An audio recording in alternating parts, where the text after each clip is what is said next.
Good evening, everyone. Welcome to another episode of So What's Been Happening. This one, episode 209 on a Tuesday evening, the 24th of March, 2026. Boy, time's ticking now. We're rapidly, we quickly flew past episode 200, and we've got a couple more coming up in the next couple of weeks, which is really exciting. In fact, we've got another one this Thursday, which is really good, with Destrends bringing out a new album. So we look forward to chatting to them this week on Thursday night. But tonight, it's all about the Ians. Interesting name, interesting title. We've heard of all sorts of iconic Aussie names in rock. This one, Ian, it's a great name. Very intrigued about these guys. Seen them a couple of times. And loved what I saw. So also, this is the logo, almost Warhol-esque. Interested in chatting to Rick and the boys about this one shortly. But I think just before we bring Rick up, Red Jacket Rick, let's talk. Let's play a little bit of one of their songs. Let's go back a few years. This one, all the way back to 2017 with Elephant Fresh. Here it is. Okay, Yeah, lights. Yeah. Camera.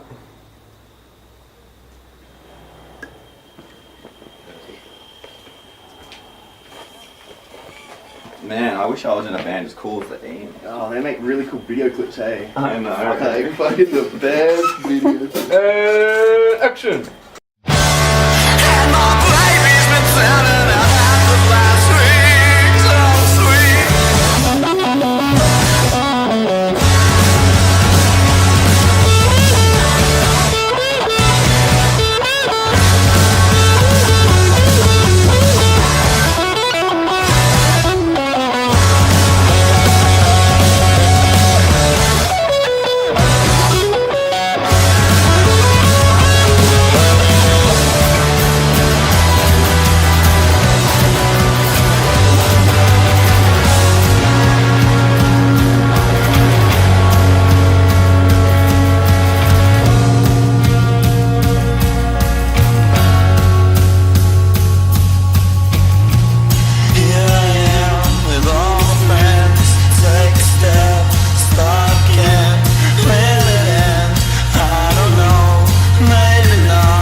There you go. There's a teaser for Elephant Fresh. We've got a heap of songs to get through tonight, so we're going to cut to the chase and bring the boys up and find out kind of where they are in the world these days. So let's kick off with this is going to be a mouthful to get a tongue twister around tonight. But Red Jacket Rick, let's kick it off. Welcome, mate. How you doing? Good. Thanks for joining me on So What's Been Happening, episode 209.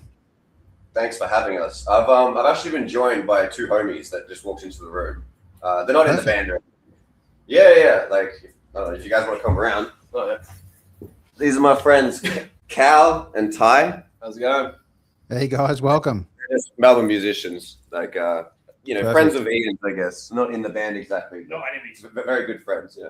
No worries. Certainly We'll We all squeeze him in at some stage. Thanks for we thanks for have jumping on. pirate names like that as well, like Red Jacket Rick, SNS, TIE Fighter, yeah, stuff like that. Anyway, sorry, yeah. No, you're right. All right. Tell us where you are, mate. Where can we find you tonight? We're at the Esplanade, actually, the Esplanade Hotel in St Kilda. It's the biannual or quadriannual. Monthly. It's monthly now. Wow. Okay, it's the monthly Gershwin Room slot that Stacey books out. So there's a bunch of open mic people that I guess we're in a big network of musicians that all kind of know each other, and basically all of them are here tonight, playing in the Gershwin Room, playing really cool songs, playing originals, playing covers, stuff like that. Perfect. Yeah, and we're in the green room right now. Fantastic. There's not another more iconic spot in Melbourne than the SB and the Gersh. Most importantly, I read somewhere that Mark Twain stayed here actually once when he was in Australia. Yeah, right. Keep the seat warm. Yeah.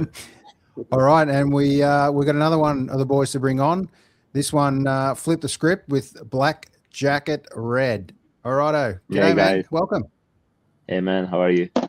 Good. Where can we find you in the world these days? Right now I am in Izmir, in Turkey. Right now. Very cool. Yeah. Welcome. The Ians get around. Yeah, they do. We are all around the world right now.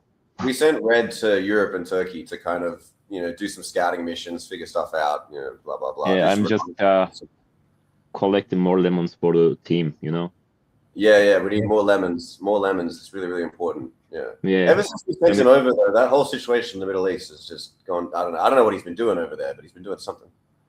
I'm all right, man. I'm all right. I have enough lemons to survive. Okay, all right, fair enough. All right. Let's while you touched on that, let's kick it off, guys. Let's talk about the logo. The lemon. Where did the lemon come about? How did that happen? It was really random.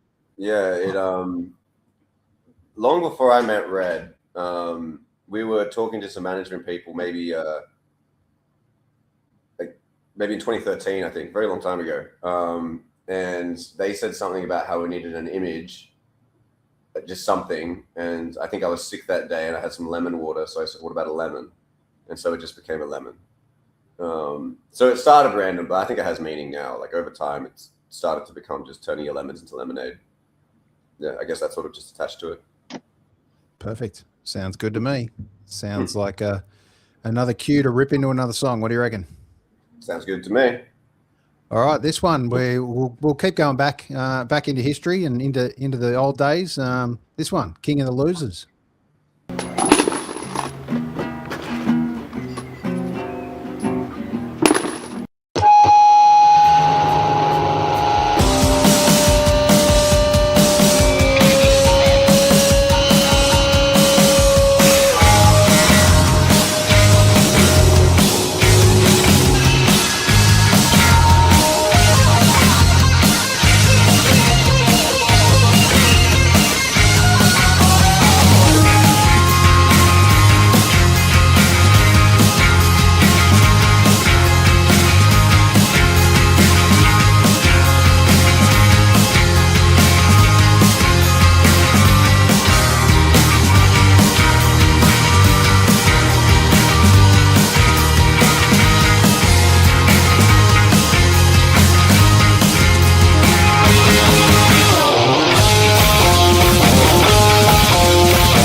There you go. We're just going to give you a little taste of all these songs in amongst the Ians, so you can get and do your homework, most importantly, and jump on YouTube, get involved with the Ians music and see what they got to offer, which is plenty for music. Really unique model, putting out singles the way they do, and we'll talk about that one again a little bit shortly. But all right, let's bring the boys back up. Welcome back, boys. How you doing? Good. You describe yourselves as pirates and the pirates of rock, mate. Talk to me about that philosophy as a band. That's a really good question. Oh, Red, what does being a pirate mean to you? I mean, freedom, man, freedom, and just like do whatever you want to do. But the one basic rule: I don't want to hurt other people. Just freedom in me, and just like with my friends, and just being nice to other people, but meanwhile doing reckless stuff sometimes. You will see more. Yeah, I think you got it. That's pretty much it. Like, you know, freedom. That's in one word, freedom. Yeah. That's a perfect segue into where we should be in the world. And sadly, we're not. There's way too much negative shit going on right now. But these are little podcasts like this that we get to transport, you know, and forget about life for a minute, enjoy the magic of artistry, of music, and the culture and the journey that it creates and takes people on. And just on behalf of all the punters out there that get to any live gig and come to see yourselves perform at any venue, I'd just like to thank you, mate, on behalf of all those punters, because largely you guys do it for love. But to be able to have those talents and take us away from the rubbish that's going on in the world out there and to transport us to another place of just generally having fun and a place of freedom and a place of love and support. Thank you for keep doing it. Long may it continue. Those are really, really kind words, Aaron. Thank you very much. It's very well said. Yeah, thank you. Yeah, let's talk about love for a second. Christopher Wilkins, Smile. This one's an interesting one back in the day. How did this come about, and why Christopher Walken? Just more randomness, I guess. That's true. That's cool. I think I had the riff already, and I was in the shower and I was just sort of singing the lyrics, and it just sort of came out. I don't know why Christopher Walken specifically. Yeah, I think there was I read some quotes from him or something, and that made up some of the lyrics. I think I just read those quotes that day, and I thought they were interesting quotes. Like, he says things like, "I believe in having a house. I believe in paying your taxes. I believe in, you know, I don't know." Like, he's a homebody, and he believes in doing things sort of like the proper way and stuff like that. Why that made it into the song, I don't know. I just thought they were interesting quotes, and yeah, absolutely. He's got a great smile, I think, and it can kind of get him things, maybe, even if he doesn't quite realize it. And maybe if I had that, then it'd be like the last missing piece in the puzzle or something. Maybe my smile's not very good. Then maybe that's what the song's about. I'm kind of just riffing. Yeah. Here we go. Here it is. Ladies and gentlemen, here he is, Mr. Christopher Walken.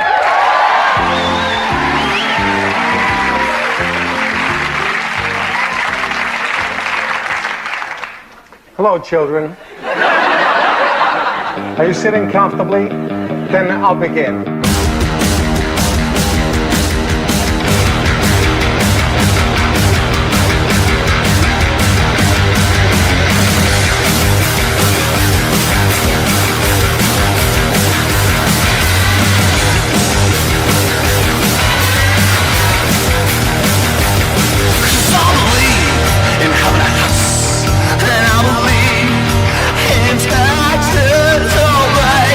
I wanna get with you.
If we all had Christopher Walken's smile, hey, we could say that about many things. I think we're too quick to judge that we're not beautiful. We're not beautiful people. Let's bring the boys back up.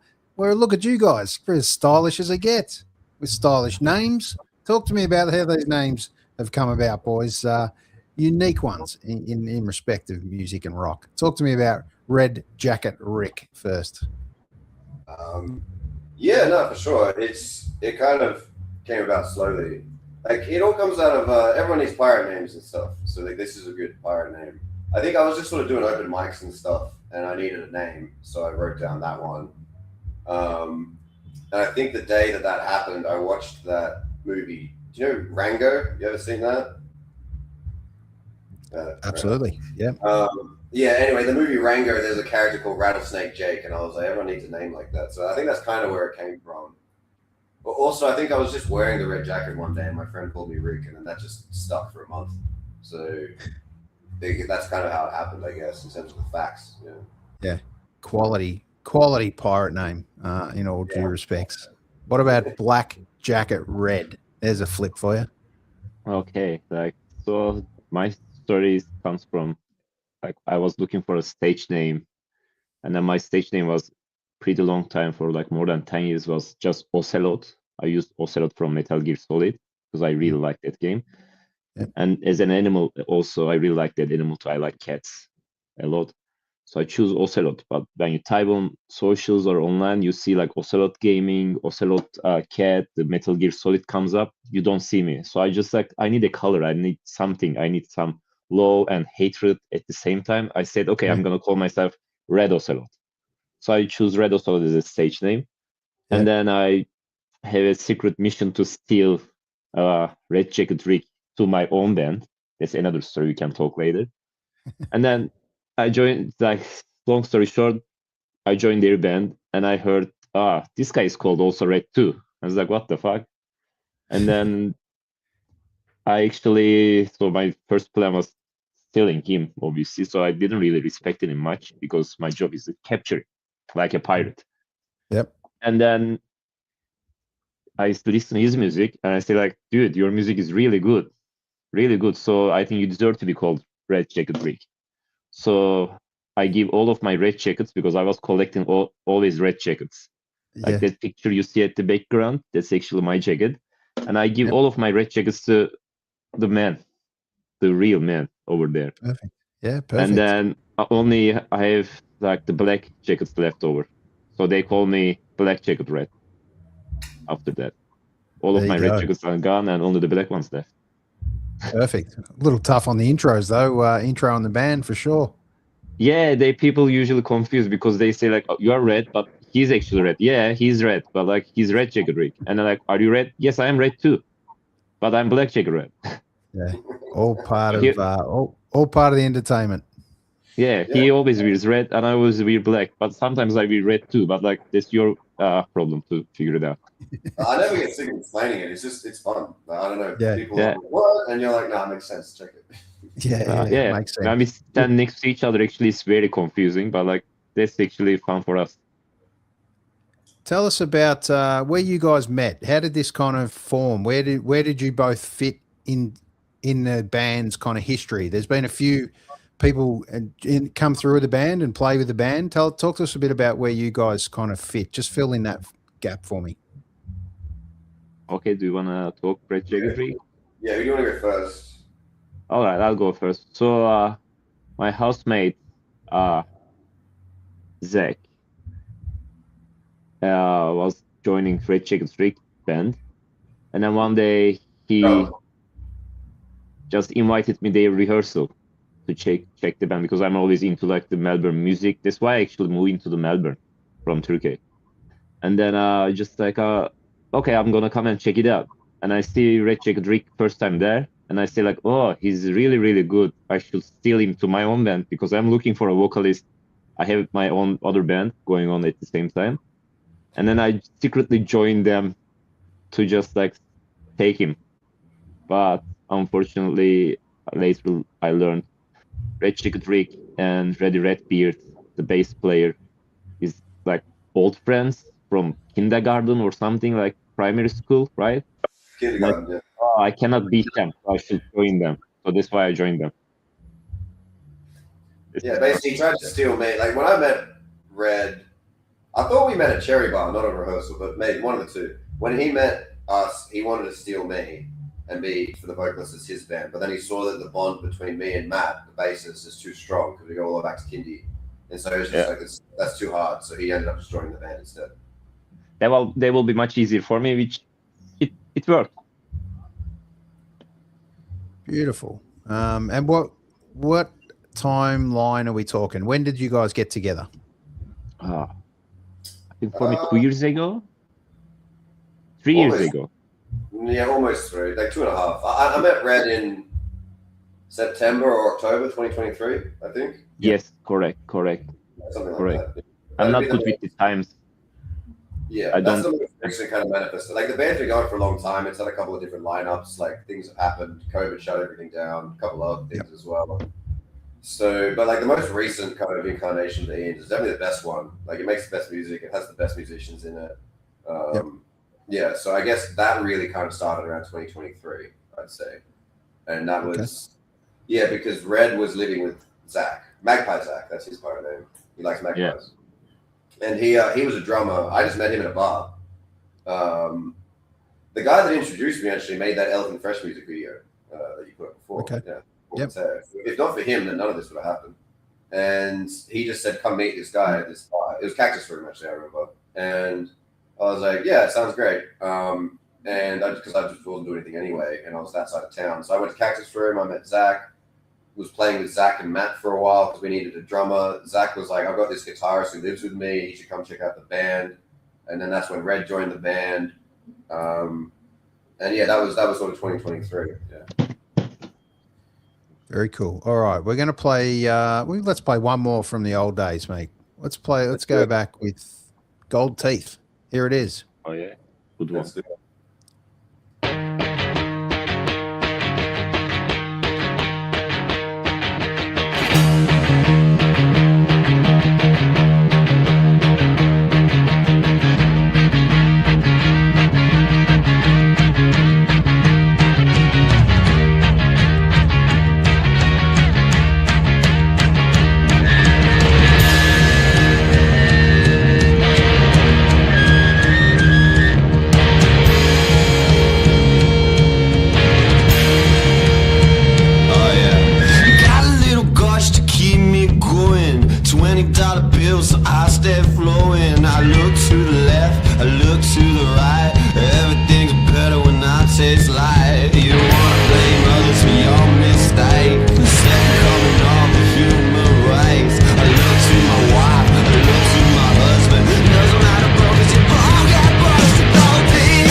They just don't get much catchier than that, boys. That's an absolute ripper back from the old days. I hope that stays in the set. Yeah, well, it's funny you say that actually because we haven't been playing it a lot recently, but we really, really should. We've had some setbacks, like Red being in Turkey isn't great. We've got to get new guitarists and stuff, but we've got a couple new guitarists. We're training them up. Zach actually, because he's a magpie and he loves being in trees, we were at a party the other night and he was drunk and he climbed up a tree and he fell out of the tree and now he's broken his foot. So Yeah. No, True rock and roll fashion, eh? That's fine, it happens. But yeah, definitely really want to start building a proper set with the guitarists and stuff that we have here. We're very busy these days. Ultimately, like we've got lots of like releasing a new song every 6 to 8 weeks, and having it sort of high quality. It's difficult. Let's talk about that challenge, because it's really exciting in respect of you being able to put out so much music. You don't wait and sit there and put together a full album. You just get it out there and get it punching. I think that's very much of today's part of the world, and I don't think it's done enough, to be honest. So hats off to you guys for being able to do it in such small doses and punch it out as quick as you can. And the challenge of remote kind of working or writing in between you two guys. How's that kind of chemistry been working out? It's okay. It hasn't been going. Red, when did you go back to Turkey? Like October or something? Actually, we recorded like a couple of songs like before I start traveling. We recorded I think 3 songs and stuff. So when I'm here, we slowly release them. And then now I have actually my portable like sound card, and then I can actually have them from here too. And they also have other guitarists to work with there too. Like we have so many talented musicians around us all the time in Melbourne. Like we are doing good collaboration with other artists with us too. So we don't mind, like we are not really egoist or something like no, only us and stuff. We are always open to other cool musicians to work with. Mm-hmm. Yeah, so we did easy for us to. Did a music video. Like some of the recording that hasn't happened too much, but like with the that's more like mixing and like stuff like that. But like we did a video recently for AK-47, which is like actually it's not the most recent song we've released because we just released another one. But before that we had AK-47 and A Dream, and we just did a music video for that. And Red actually filmed himself in the Mediterranean Sea, like playing guitar with lemons and stuff like that. And then we've filmed a bunch of the other stuff here in Melbourne in my living room, which is painted entirely green screen. So yeah, that video is basically done, and will be coming out soon. So you'll get to see some of the more strongly collaborated international sort of stuff we've done. Yeah. Perfect. And that challenge, obviously videos are a big part of, the chemistry of what you guys are putting together, and it completes the kind of the picture or the feel of what you guys are trying to get across. Is that really important to you guys for each song? And you think that's the way that helps with cut through and helps, don't forget we're a world of very much a listener these days, and we get to capture about 15 seconds at a time of any visual component really. But a lot of your clips are so fast paced and lots going on that I think that works really well in that symmetry. It's really important to you guys at the moment? What do you mean, that every song has a video? Yeah, the way you're putting them out generally. No. I would say videos are not very important generally. Like they don't add to the, generally speaking, most music videos I don't think add to the song very much.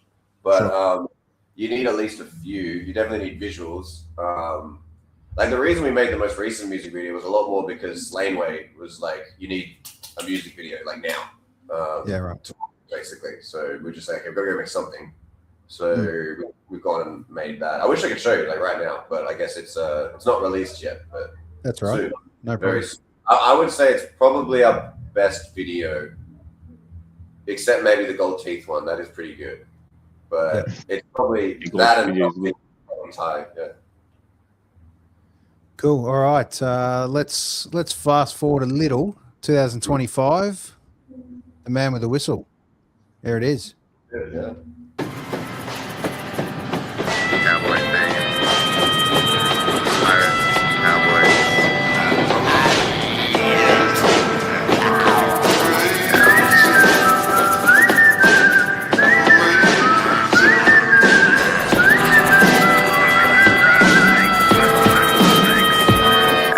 Sometimes I have a moment when the world's so crystal clear. Think about my future for 100 million years. Think about to find a way to exit off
go. The man with a whistle. Let's bring the boys back up. Who out of the band, who's got that iconic whistle? Where did that come from? That's me. Like, Got a great tone to it. yeah. No, I used to always. My older brother was a good whistler. It's his birthday today, actually. Yeah, when I was a kid, he just whistled all the time, and I'd be like, "That's cool, man. Try to whistle." It's kind of where it comes from. Get it in. It's kind of the old school harmonica almost. Yeah. Yeah. When we play, I'm not sure if you've heard. One of our best songs, I think, is called "The Good Lord," and when we intro that these days, sometimes we'll start with like just whistling.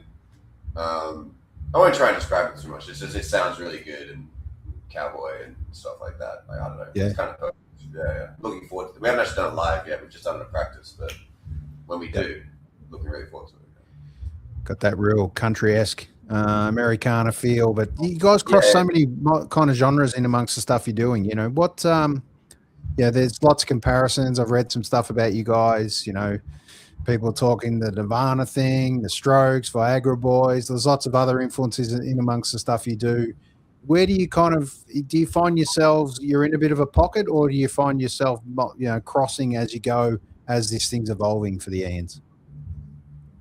Give us your thoughts, Red. It's the pirate vibe. Like we are free. Like whatever comes to our mind, we just like, all right, let's do this. It sounds good, feels good.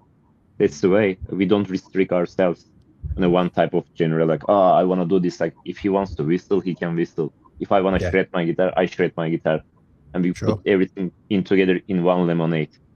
Yeah. Sometimes sour, sometimes sweet, sometimes pink lemonade. But it works. It's tasty. Guaranteed a killer show. That's for sure. Mm-hmm. Tell us your thoughts, Rick. Kind of where the influences kind of come from you, and what's kind of where are you heading towards now? No, you mean Which Red? Yeah. Okay, all right. I think Red kind of said it all. Like you just you do what you feel, and just you probably can't go too wrong if you do that.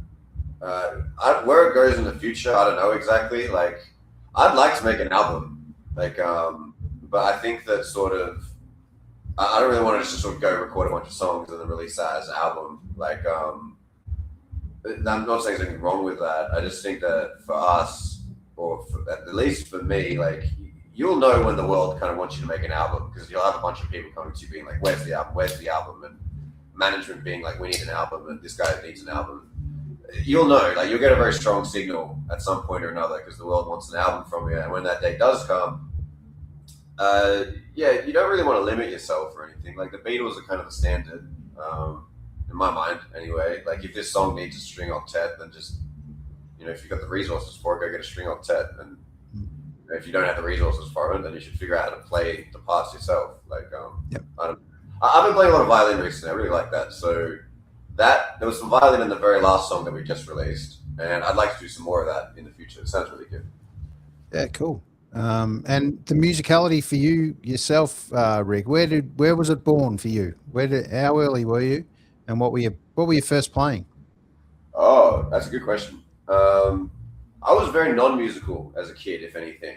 I think I probably was pretty musical, but I don't know, maybe there was some sort of, I remember I wanted to play guitar because my older brother played guitar, but Mom said, no, you can't do that. We've already got a guitarist in the family. And I want to play the drums. She said I could play the drums. And so I said I want to play the saxophone, so I think I could do saxophone for like a year or two, and then I gave up because I didn't really like lessons. And all my siblings sort of did music, but I didn't really do any of that. I was more like science, STEM, history, stuff like that. I still had friends and stuff, but I don't know. Honestly, if you'd asked me when I was like 16 or 17, like what my favorite band is, I would have said like Glee or something. It wasn't a thing. And then I kind of turned like 17 or 18, and I started probably getting into music, especially the Strokes. Like that was kind of like the first band that made me realize like, wow, like bands are cool, and there are people in the bands, and you can like look them up, and they have interesting stories and stuff like that. And the music all just kind of kicked ass. And then I really just kind of became obsessed when I was like 17, 18, like that age. then that's really when I just sort of started on. The first instrument was drums. That was really fun. And then eventually I sort of started having songs pop into my head, but I couldn't write them because I didn't have any chorded instruments. So I taught myself guitar, and then I could actually write the songs. And then it's just kind of gone from there, I guess. Drums, guitar, piano, violin now. Yeah. Yeah, you're that guy. So people keep saying that. What does that mean? That guy that the untalented like us absolutely loves, to be perfectly honest, mate. Because there's total respect in your ability to just be so multi-instrumented. I dare say you hear it from all different angles. Even when you're writing a song, you can hear other parts that are going to come in. How much kind of freedom and flexibility does that give you as a band, or do you kind of put it out to the guys to say you put in your feel and flavor now? A lot of both. It's a pretty tight balancing act to get right sometimes. I'll level with you. A lot of the music's sort of coming from my direction. Like I'm Sure. sort of putting songs into a practice and stuff, but then people kind of flavor things. Like there's a lot of stuff which are just details which I don't leave done. Yep. Not on purpose or anything. I'm just I'm not detail oriented in the first place. So yeah, like Red will come in with like Shard Queen is like the best example of that. Like he has a really good guitar bit that he sort of just shoved in at some point in the rhythm, and it just sounds really, really good. Like in my head, I was like, that should be high, but then he put in something that was quite low, and it works really, really well. So like there's a lot of structure to it, but there's also just lots of like planned accidents to a certain extent. I hope that answers the question. Yeah, Absolutely does. Let's plan this accident perfectly, and might as well play Shard Queen right now. Here it is. so let's do it. Hell yeah. Hello. My name's Bruce.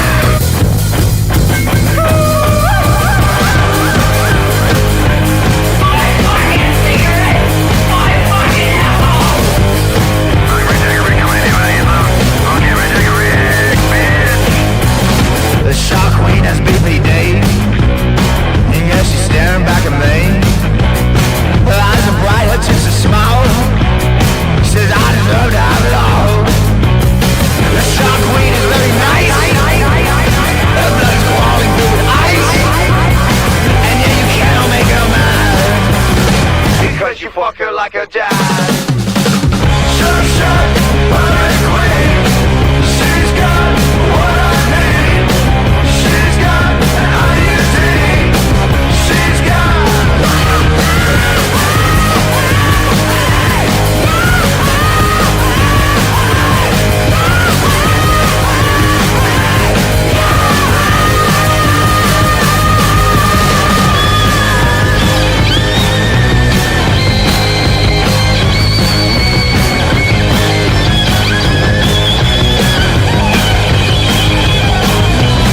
The Shark Queen, she knows your sign. She knows you're a Gemini. And Geminis are so bad. The worst sex she ever had. And the Shark Queen is very nice. She's made of sugar, made of spice. About to do her third degree. Gets sweet cocaine and speed for food. Shark, shark, pirate queen. She's got what I need. She's got an IUD. She's got.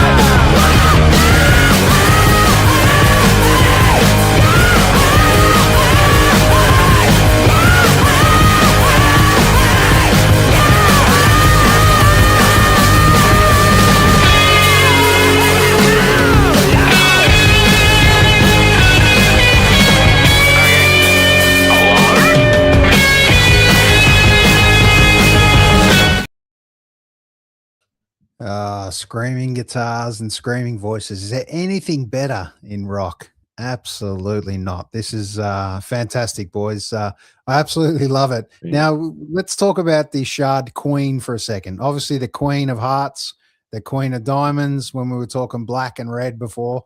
In this case, what would that Shard Queen be? Screaming guitars, screaming voices, red or black? Energy, and I think red. Yeah. Red for us. you. What Yeah. about Red Jacket Rick? What do you reckon? Red or black? I've never thought of it that way. Like, I always default to red. If Yeah, that's why I said red. I didn't even listen. I said just red, black, red. I don't know what I said. I don't know. Like, I've never thought of it that way. To me, the Shard Queen's just been the Queen of Shard. Like, I just had to throw that one in as a quick curly. I was thinking it through. makes sense. Yeah, absolutely. Look, it's you guys talked about that ability to be wild and free, effectively, and that's what you guys. A bit of a philosophy of the band. The pressure that comes from producing a song every 6 or so weeks, and that ability for deadlines, releases, industry pressure on yourselves. How do you work through that yourselves? Just do it. Make it happen. For me, my hobby is playing guitar. My work is playing guitar. So when I need to relax, I play guitar. And I play guitar, so it's always playing guitar for me. It's pretty much easy. Yep. It's a good outlet. It's Great easy. outlet. Yeah. I don't know about red, but for me, it's there's a lot of organizational stuff that kind of happens in the background. I can believe it mostly to Red Jacket Rick, that part. Yeah. There's Take a lot my of guitar and just show up. People that need to get talked to. Like, right, I'm done with this, for example. The guy that's going to be recording the next 2 Ian songs on Sunday, he's downstairs, so we got to go talk logistics for that. So, like, I've got a lot of stuff on my plate when it comes to Ian's and stuff. But lots of people have lots of things on their plate. So, I don't know. It's the same as, like, my brother's got 2 kids. That's hard. It's kind of the same thing. Like, you just either you can do it or you can't. Yep. Just a different level of pressure. Luckily, artistic pressure for you guys is something you've got in the bank in respect of, you got plenty of riffs, you got plenty of song choices. You just got to get out there and tie them together and make them happen. That's it. Yeah, the songs are all there. Like, we're not dying for new songs or anything. There's a huge catalog of songs that all need to be recorded. And yeah, it'll take time. And slotting them out once every 6 weeks sounds like a good idea to me. Yeah, I think it's great. Yeah, I mean, I don't really know exactly when that album's coming or whatever. Like, it might just be a compilation album one day. One of my favorite albums ever is The Great 28 by Chuck Berry, which is 28 singles that were all put together into one album. Yep. And it kicks ass. Like if aliens came to Earth and they said, "What's rock and roll?" I'll give you one album. I'll give them that. Who knows? For a band that's never put out a full album, this could be a big triple album on vinyl. Who knows? They could It be. would I be don't know. great. I found a lot that, like, there seems to be stuff you do in the past that you didn't think was going to set up something in the future, but then it kind of just does. So, the important stuff is to wake up every day and just keep doing something, do something. Stay hungry, do something. Don't kind of just sit around and do nothing. Absolutely. My biggest dream for the album, actually, like, we have a friend called Hamish. He's like really well-known sound engineer and musician artist in Melbourne. He's a really respected, cool guy. I really like him. He's really, really nice.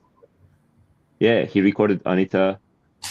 And and my dream is pretty much book his house for a month or something with the whole Heans, and then just live there 4 weeks to create one big album with maybe 6-8 songs. That's my dream. That's what I want. Well, when you go get a villa in like the south of France and just like you don't have anything for the album before, and then after 3 months you've got a whole album. 4 weeks we should live there. We should hire that place, and then that's it. 4 weeks, 6 weeks, we can do it. You're on the other side of the world. What are you talking about? I'll bring the lemons. Don't worry. I'll make some more lemons. All right. I'll support you guys. Start selling that lemonade. On my free times, I'm selling lemonade. I'm making money. Yep. Here we go. When every breakfast should start like this, shouldn't it? Breakfast beers. All right, here we go. Oh yeah. Here it is.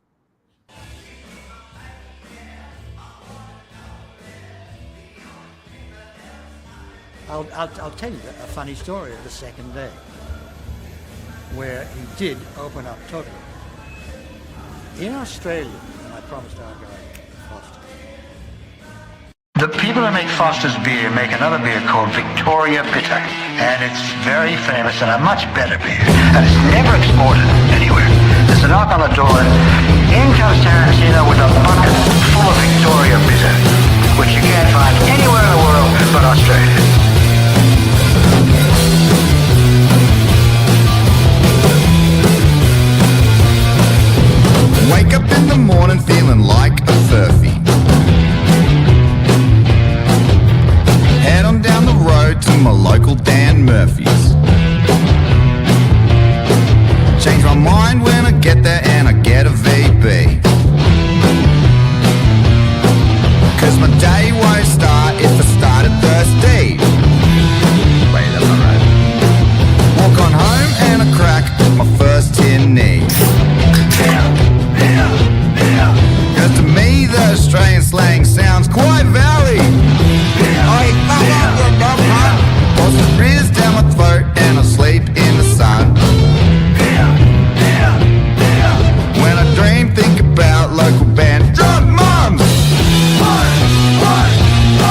their bird words.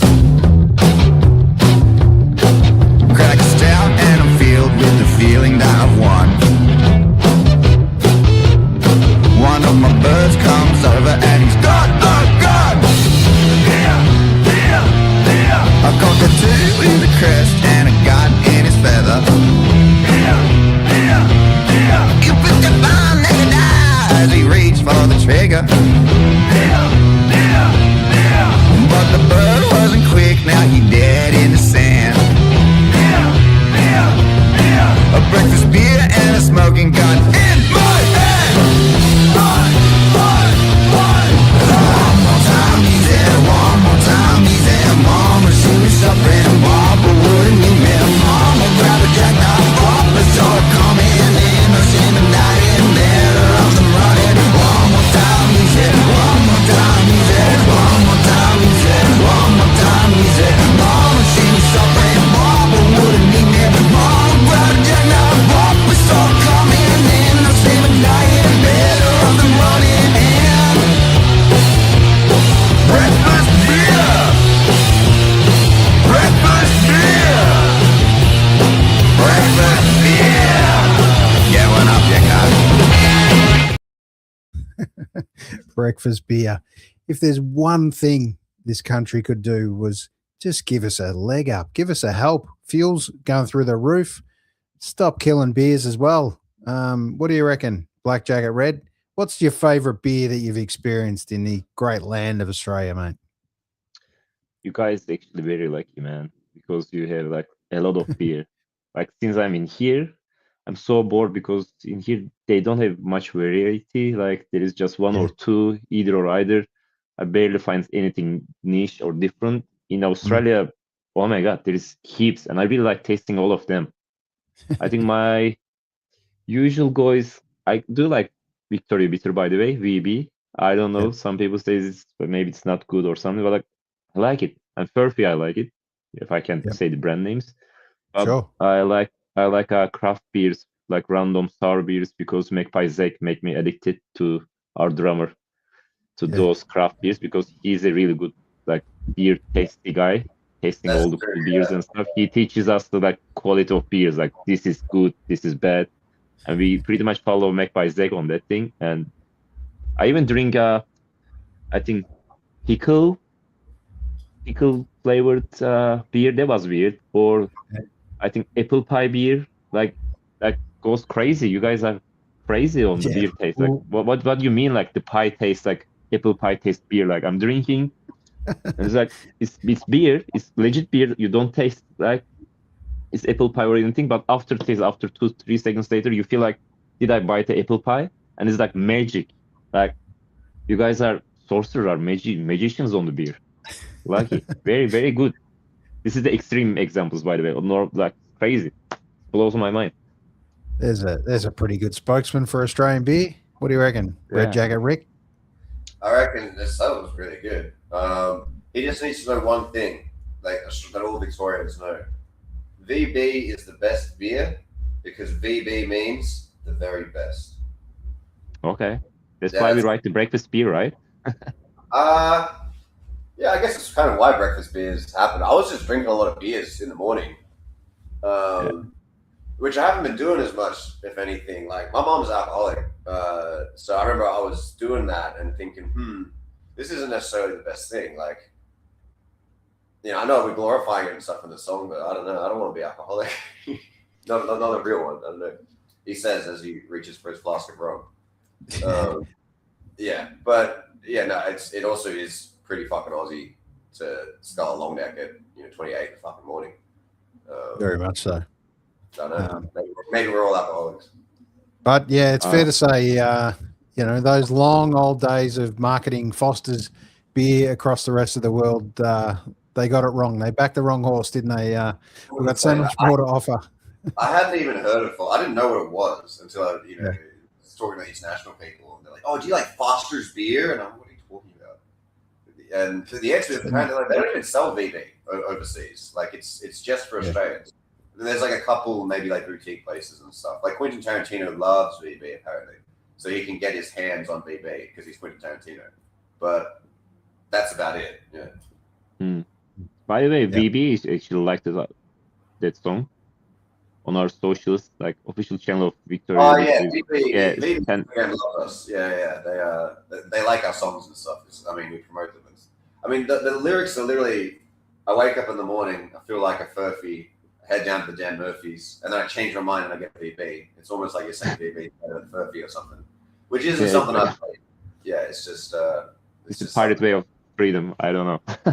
Yeah, by way of freedom, I'm not sure. That's a good way to put it. But I And don't do you know. wanna He's the very best because I don't know. It's just the very best. Red Jacket? Can you tell us why on that music clip only you? Can you tell us about that story? Like why? What was the purpose on that music video? Oh right. Well, The we needed to backstory. make something. Yeah, we needed to make something, and then I can't remember exactly what happened. Like everyone got sick or something. Yeah, I do remember. Okay, I don't remember then. So Zach got sick, and then Zach got Matt got sick, and then I said like we supposed to record that whole video all together, going to like get some Victoria bitter or something. That was supposed to all of us, and then two of the members like missing, and then I said like if they are not there, I'm not coming too. And then Red Jacket, It just made it, right? Oh, whoops. and like it's me on the left, good. And then he It was made that. very easy. It was because the whole thing is just 2 takes. Like Yeah. it's literally just one shot and another shot that are all just swooshed together, all from first person. And then the rest was just a bit of editing. Rest of the band members dying on the bed, and then he's just like, I'm gonna record a video. Not gonna stop Unstoppable Man. I want to come back to that one maybe one day. It'd be cool. Like we do make a lot of cool little homemade videos, and I do like that. I think it's very punk rock. It's very Year 10 media studies. But at the same time, like I do want to get to a point where you're making kind of like proper music videos and stuff. Like Avril Lavigne has worked with these guys. I think PHC Films or something like that. They're good Melbourne music video makers. Like I really like to do something with them properly with like a budget where you have professionals, get everyone in the band together. I don't know, do choreography or something, you know, get a choreographer and hire like 20 or 30 dancers or something. I don't know. Yeah. I'm kind of just spitting into the future. Sure. Right now it's all just shitty made at home DIY punk rock videos. I like those vibes too. Yeah. Definitely. It's pretty good. Yep. It's a good place. It's good to show where you came from, kind of, I think. Yeah. Yeah, definitely. I'd be very incredulous of a band that, a punk rock band that came out and all of their videos were really good, just straight off the bat. That would seem a bit planty to me. Like Viagra Boys are a good example. Like in 2016, they did the Research Chemicals video, which really put them on the map digitally. And that's a really simple, straightforward video to make. It's just a guy in a restaurant singing the song, and everyone's just having dinner around him. So you just need to go get that permission from the restaurant, basically. And it's all done in one take, and it's very easy. It's very punk rock. It's very straightforward. Year 10 media studies, DIY, etc. But then 2 years later, in 2018, they released the sports video, which is much more professional and a really, really good song, and it has a good video to go with it, or a good enough video. Yeah. And ironically, a similar kind of concept. One set kind of take. Guy on the tennis court singing a song while there are two people playing tennis. It's a pretty cool concept. Yeah, that's a good one. I want to get to the point where we are making those videos that look like quote unquote real music videos. I reckon it's coming soon. Eventually. Like we seem to be making the noise in the right places. Like Sure. People are doing interviews with us and stuff, and people like our music. Every now and again, I get recognized. I think it's just kind of the red jacket more than anything else. It's kind of need to keep pushing in that direction, I guess. Sure. And I know we've got a lot of cool songs that we want to bring to the world, I guess. So it'd be cool if we could make that happen. You sure have. And we'll play a couple more to finish off. But this one, the shortest title and also the longest title, if you space it out. This one, I Hate Myself for Missing You. This one's a killer. I see what you mean. I was wondering what. Like this song. That makes sense. Yeah. I was trying to originally with the IHM for MU. I'm thinking, was that a weird number plate or what's the deal behind this? Yeah, no, that was on purpose. It's to kind of like filter people to a certain extent. Like That's it. If anyone sees it and they're like, I don't understand this. This is stupid. Then you're like, okay, we don't think you as a fan. But like other people sort of put more effort in, and you're like, these guys are cool. We like them a lot. Just before you start the video, I don't think it's got a video. It's just going to be a picture, right? Because it doesn't have a video to go with it. Try and guess who painted that picture, and try and guess what age they were. That's all I'm going to say. I'll tell at the end. Yeah. All right, for the people that can see this visually and not listening to the audio piece, take a listen or take a look if you're lucky enough.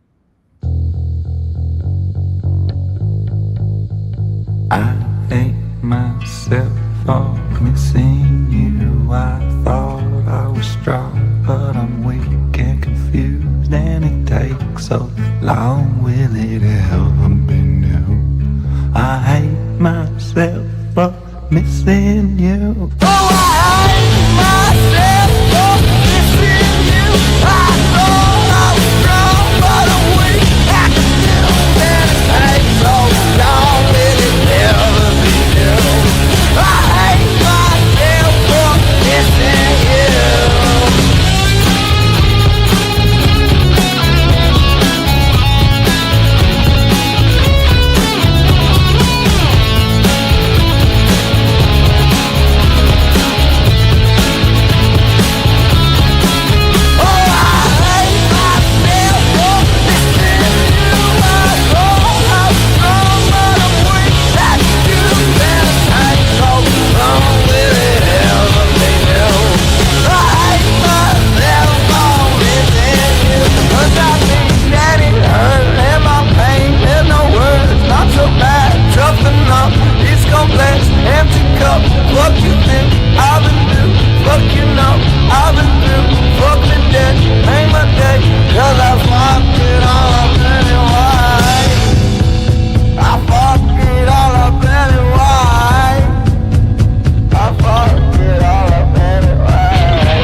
It's a big song, that one. It's an old-fashioned belter, mate. They call it. It's really fun to play.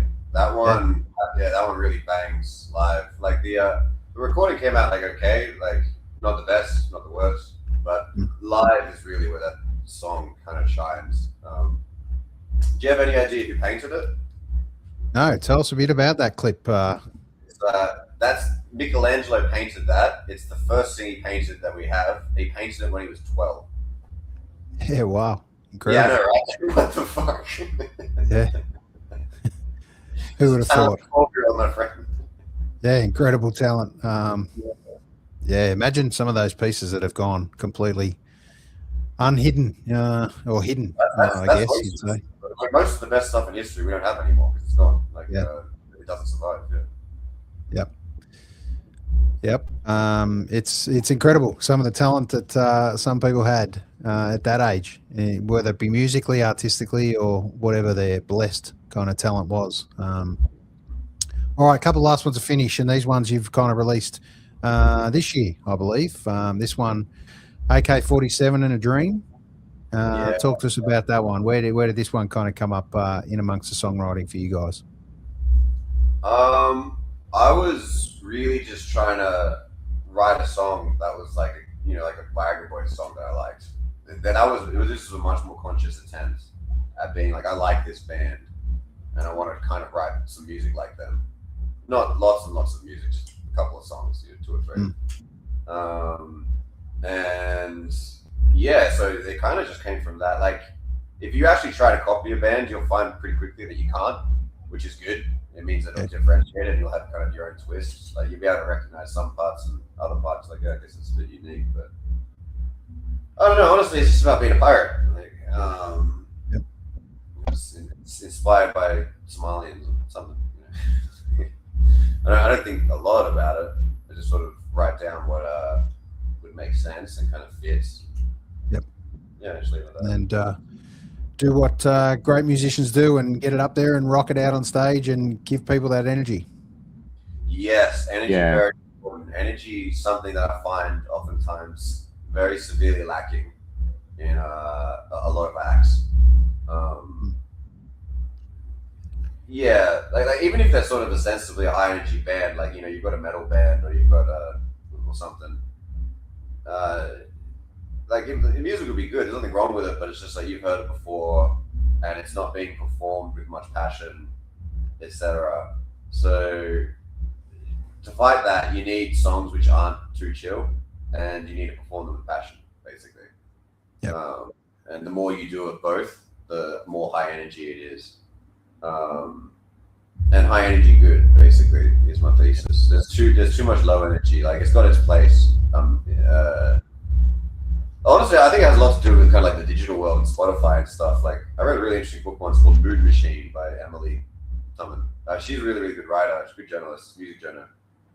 Then it was talking about Spotify and the advent of Spotify and how when Spotify started, initially they wanted to get people on board with Spotify, and they found that they ran into this problem when someone would be like, here, listen to this cool thing called Spotify, and it'd just be like raging metal music or, you know, something kind of hardcore straight at them, and they'd be like, oh, I don't like that, and they'd associate it with the brand. So Spotify purposefully selected for like really chill music as you know, if you didn't select something hardcore, then it would just sort of automatically go to something very chill. And then artists did exactly what artists would do. They released an album with like 9 hardcore songs and 1 chill song, and then the chill song went absolutely massive because of the algorithm. So they just say, great, let's make more of that. And so Spotify kind of accidentally just changed everyone's listening preferences a lot. It was like 5 guys in Sweden that kind of changed how everyone in Melbourne wants to listen to music to a certain extent, as well as many other cities. And I don't want to say that like low energy music is bad or chill music is bad or anything like that. Like, it's just the balance is very important. Absolutely. And you know, there's one component to hearing music, but there's the biggest component of all when you're a live act and play an intense style of music is the feeling, right? And you'll be able to feel that energy and embrace that. And you must get that from the crowd as well. When that crowd's really in and feeling that, it must give you guys an incredible sense to go again and raise the bar. Absolutely. It's definitely a positive feedback loop. Like Nirvana already said this in interviews and stuff. Like, you have the energy and you put something into them and they put it back into you and you put it back into them, and it's just, it goes haywire, it goes crazy. To be honest, like Ian's is like happens, yeah. So sometimes with Melbourne crowds, they are kind of known for toe tapping, and so you're sort of like playing your heart out, and a bunch of people kind of just sitting there like. And so it is a little hard in that context, but generally speaking, yeah, you sort of put the energy into them, they put it back into you, you put it into them, etc. Yeah. Ian's is a good chance to actually listen live. Like, it's really fun. Like, our gigs and shows are so much fun. Like, last gig I break a guitar, and then like we just like run around the stage a lot. Like, we do good stage shows, I think, and it will be better every time. We are working on it.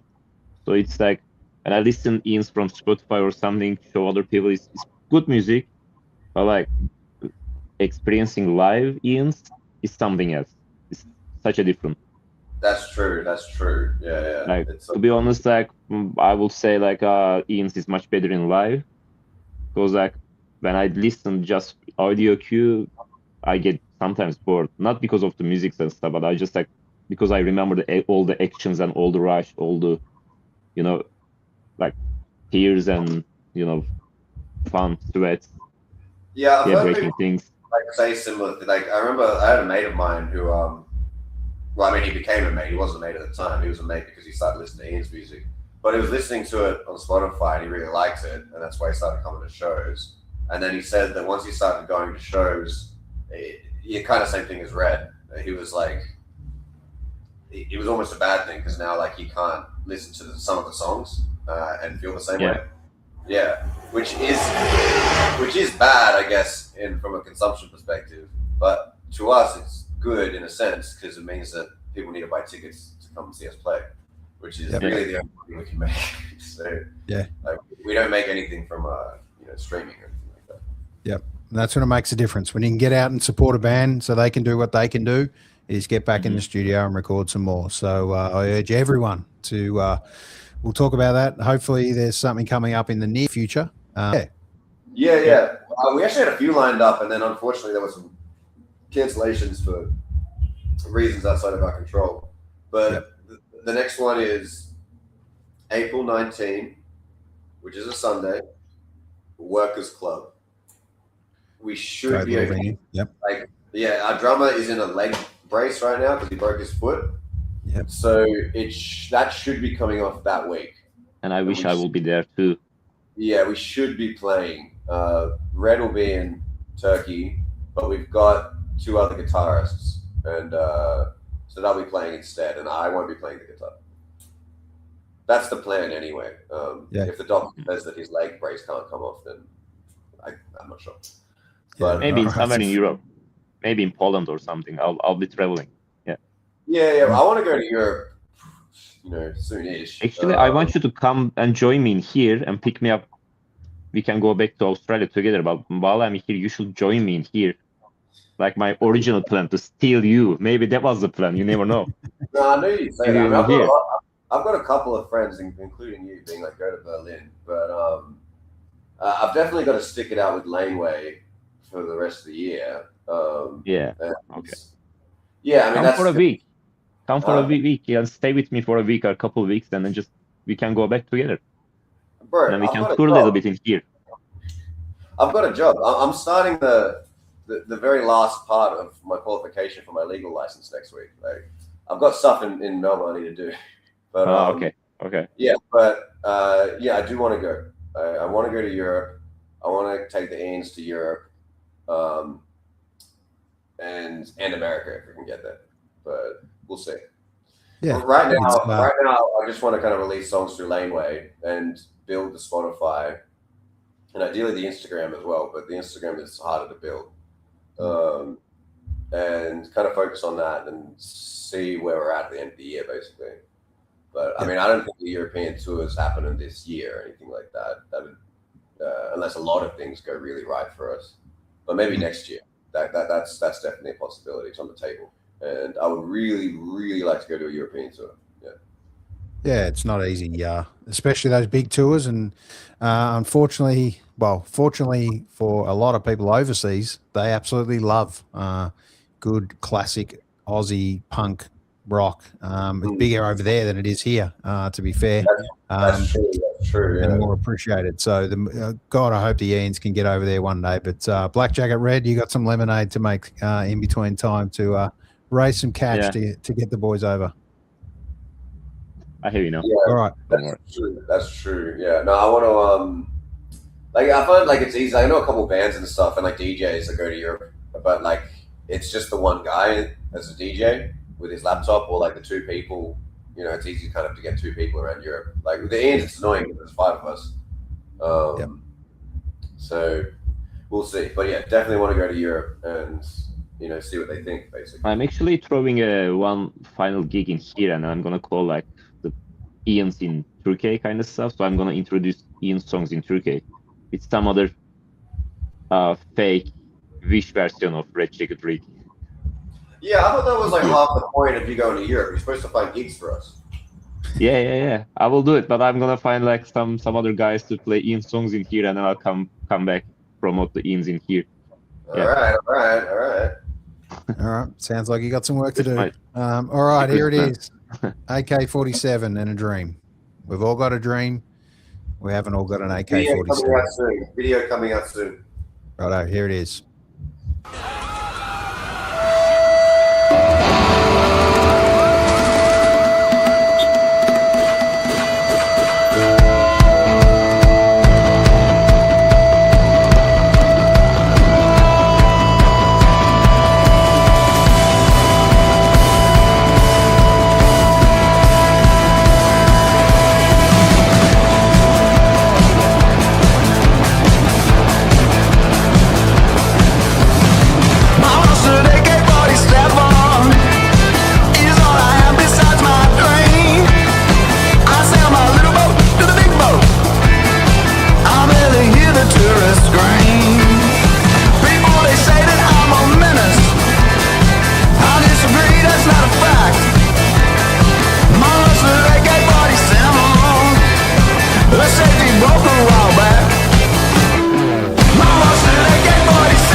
urge you to jump on YouTube and have a look at that one. There's some killer screaming solos in amongst that one to finish off. So let's bring the boys up for a final chat before we play the last song for tonight.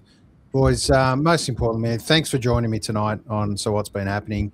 Been incredibly generous with your time on a Tuesday night where there's always something to do.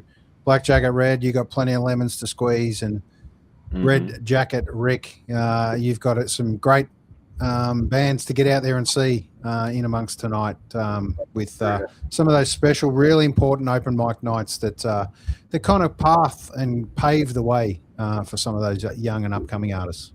100%, yeah. Some of the best gigs, actually not some of the best gigs I've ever been to are open mics here at the SB. It's just, I don't know, there's a lot of musicians here and stuff. They're very talented and they can kind of just jump on stage and make a jam happen. It's crazy. Like, it's free as well. I can't believe it sometimes. I'm like, yeah, people are paying so much money to go see their favorite artists and stuff. But honestly, there's better stuff in your neighborhood. Sorry, the lights went off. I need to walk around. That's right. All right. Thank you so much, man. You are great. I really liked it. Yeah. This interview was really good. This interview is really good. I like your energy, by the way, Aaron.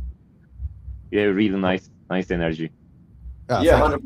This my girlfriend texted me during this interview and was like, "I really like how this guy interviews because I know it's really good. It's a nice work, Aaron." Yeah. Appreciate that. Appreciate that. Appreciate the shout outs. This is largely done like you guys play your music.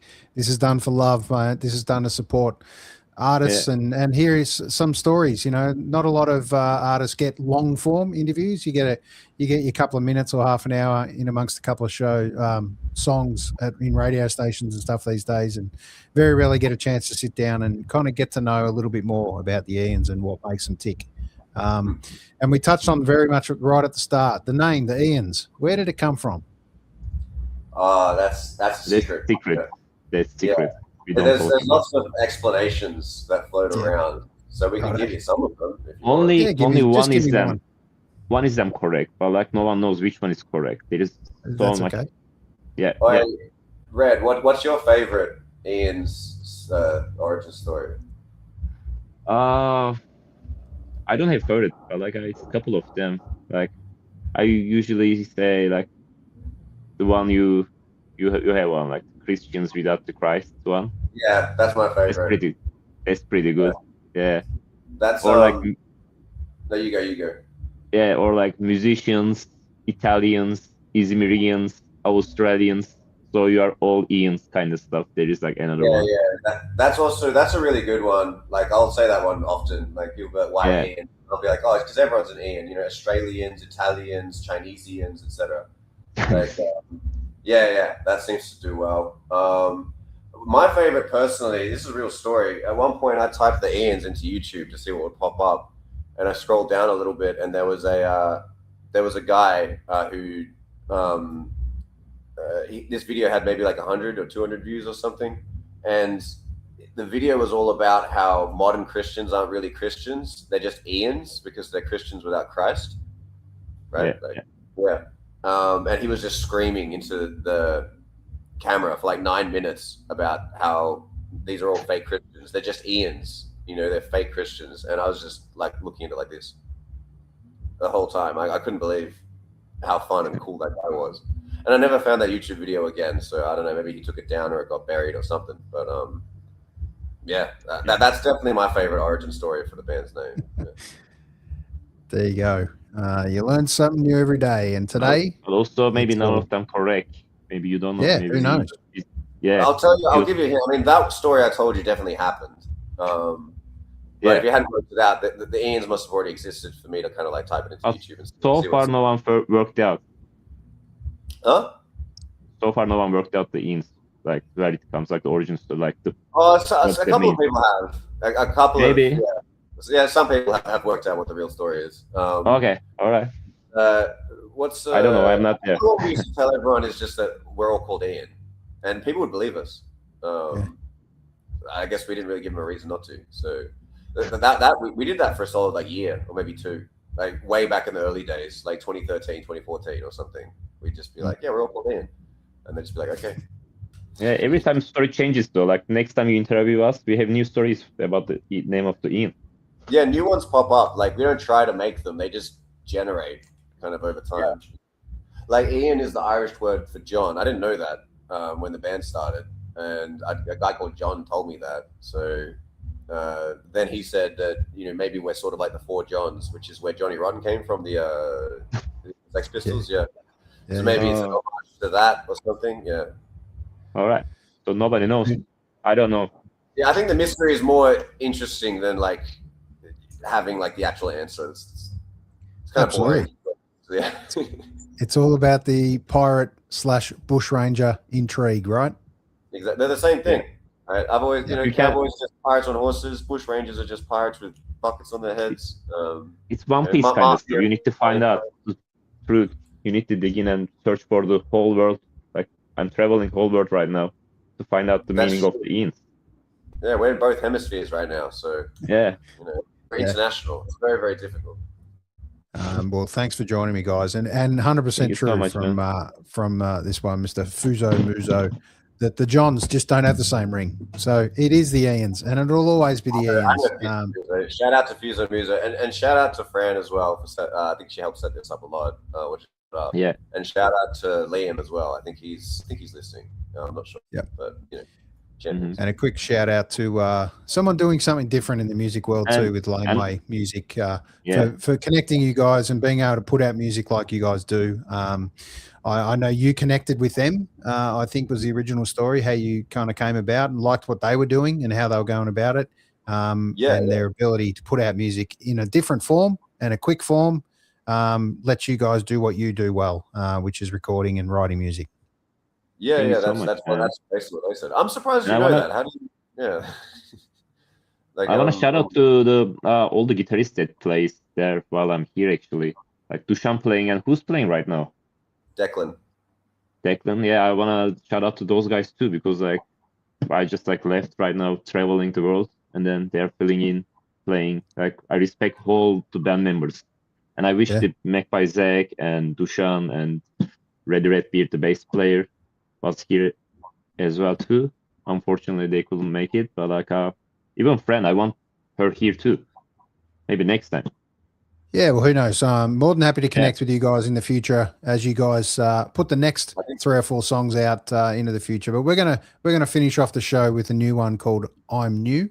Can I quickly shout out one more guy? He just texted me. Absolutely, you can.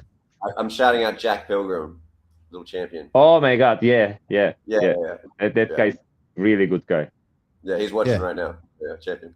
Yeah. Anyway, so look, on behalf of champion, no problem. On behalf of all the punters, as I said before, that have ever been to an Ian show, ever planned to be at an Ian show, or ever get a chance to listen to the Ians, boys, thanks for doing what you do. Keep being awesome. Keep putting out great music, and all the power to the Ians. All power to the Ians. That's a good way to end it. I like that. That's there you go. Good. We'll see you out there. Here's one that's just been released a week or so ago called "I'm New." All right. Very new. See you guys.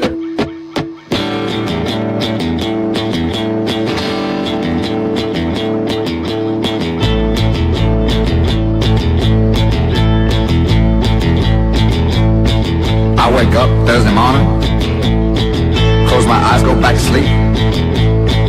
I don't wake up in the evening if I can't afford to eat.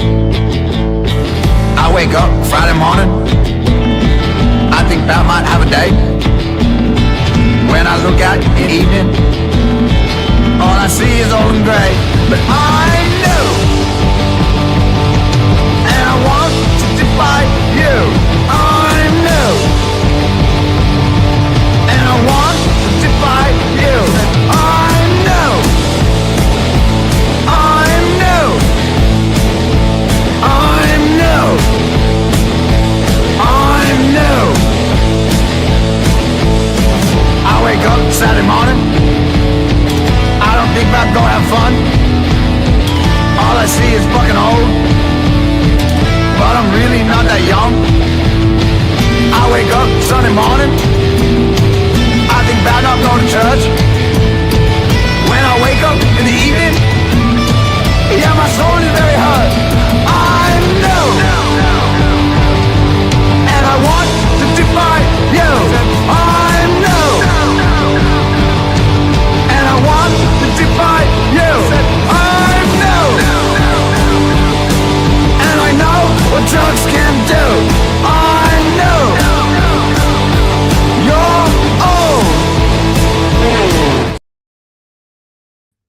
There you go. There it is. I'm new. Most importantly, we get a chance tomorrow when we wake up to start a new day. And that's a pretty awesome, probably underrated thing that we don't think of enough, that every new day is a chance for something fresh and for something new to happen. So reach out to a mate that you haven't spoken to for a while. Tell them about this podcast. Tell them about the Ians and tell them why they need to be at the next Ian's show coming up soon. We touched on the Drunk Mums during this episode, so I want to give a quick shout out to two bands that I absolutely love, Drunk Mums and Full Flower Moon Band, playing a gig at the Howler Bar this Sunday night. This will be a big one, so get along to this one. Full Flower Moon Band off the back of playing opening for Foo Fighters, who get a chance to do that again later in the year. Really exciting for a Brisbane band making it big. So, and a band we all love called the Drunk Mums. You will love them. So get out and see a band this weekend if you can. And this Thursday we get a chance to catch up with Death Trends. So releasing their new album, which is really exciting. So any time a new song is released is a bloody good time in the world. So get out there and enjoy it. We'll see you out there soon.